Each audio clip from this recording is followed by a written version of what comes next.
The true turning point in Eddie Clarke's career, and indeed in the trajectory of heavy music, arrived with an almost fated encounter. It was through drummer Phil "Filthy Animal" Taylor that Clarke was introduced to the enigmatic force of nature that was Lemmy Kilmister. From this meeting, an unholy trinity was forged, a lineup that would redefine the boundaries of speed, aggression, and sheer unadulterated rock and roll. Lemmy on bass and vocals, Phil Taylor on drums, and Fast Eddie on guitar.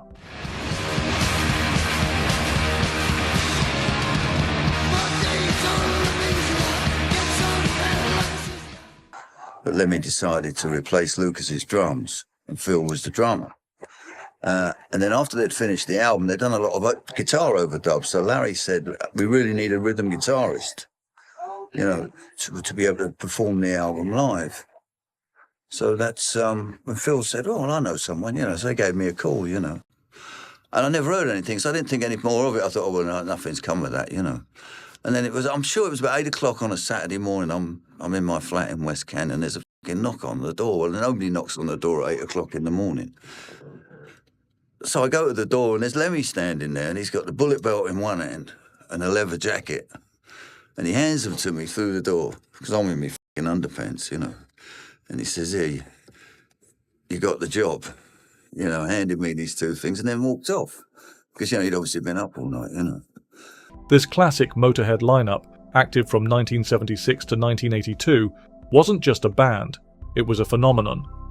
They were a relentless, unstoppable force, a sonic assault that cut through the prevailing musical trends with the precision of a razor blade. Their sound was stripped down, raw, and utterly uncompromising. It was fast, loud, and gloriously unrefined, a direct ancestor to thrash metal and a significant influence on countless bands that followed.